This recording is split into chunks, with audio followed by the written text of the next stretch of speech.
কোভিডে দেখেছি আমাদের ডাক্তাররা, আমাদের নার্সরা, আমাদের টেকনোলজিস্টরা কিভাবে চিকিৎসাটা দিয়েছেন।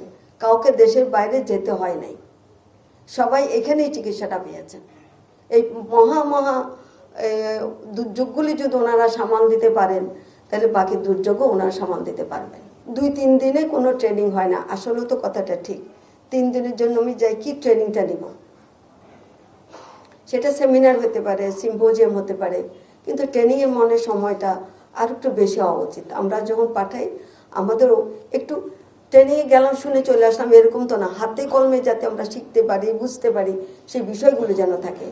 আমি দিন মোহাম্মদকে সবাইকে বলবো, লম্বা ট্রেনিং আমার কোনো আপত্তি নাই, সেটা 1 সপ্তাহ হোক 2 সপ্তাহ হোক, আমার কোনো আপত্তি নেই। 40-এর উপরে ডাক্তার যারা বাইরে গেছেন এখনো ফিরেন নাই, তাদেরকে একাধিকবার চিঠি দেওয়া হয়েছে, তারা আর আসেননি। তাহলে এই অপচয়টা আমরা কি করে মেনে নেব? দরিদ্র দেশ, এই অপচয়টা কীভাবে মেনে নেব? তাদেরকে পাঠানো হয়েছিল,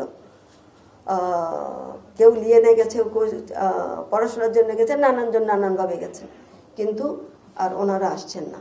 কাজে এই বিষয়টা আপনারা যখন কাউকে পাঠাবেন, কথাগুলো পরিষ্কার জন্য থাকে যে ওনারা দেশে ফিরে আসবেন। আমাদের একটা নার্সিং কলেজ আছে, ক্যালোডিয়ান নার্সিং কলেজ, ওখান থেকে আমরা প্রায় 8 জন নার্সকে মাস্টার্স করে নিয়ে এসেছি গ্লাসগো ক্যালেডোনিয়ান কলেজ থেকে। কিন্তু তাদের সাথে আমাদের যেটা এগ্রিমেন্ট ছিল যে মিনিমাম 5 বছর ওখান থেকে পড়াশোনা শেষ করে পাশ করে এখানে সার্ভিস তাকে দিতে হবে, তারপরে সে যেতে পারবে। তারাও সেই কাজটা করছেন। কাজে আপনারাও সেই রকম শর্ত সাপেক্ষে পড়াতে পাঠান, আমার কোনো আপত্তি নাই, কিন্তু তাকে অভিজ্ঞ হয়ে এদেশে ফিরতে হবে। এটাই হলো আমার চাওয়াটা। রোগ হচ্ছে, রোগের জন্য যারা আবিষ্কার করেন, ওষুধ আবিষ্কার করেন, এবং সেই ওষুধ ফার্মাসিউটিক্যাল কোম্পানিগুলোতে বিক্রি হয়, ওষুধের দাম দিনকে দিন বাড়ছে। আমরা মানুষ, সেদিন একটা গবেষণায় দেখলাম, আমাদের এখানে স্বাস্থ্য মন্ত্রণালয়ের গবেষণাটার উপস্থাপন করতে এসেছিলেন হোসেন জিল্লুর, প্রায় 8% মানুষ দরিদ্র থেকে দরিদ্র হয়ে যাচ্ছেন শুধুমাত্র এই স্বাস্থ্যগত চিকিৎসার এবং ওষুধপত্র কিনতে গিয়ে। আমরা প্রিভেন্টিভে যেতে পারি না? আমি চিকিৎসা সেবার কথা না বলে আমরা কি স্বাস্থ্য সেবার কথা মনে করতে পারি না? আমাদের কি আমরা স্বাস্থ্য সেবায় আনতে পারি না?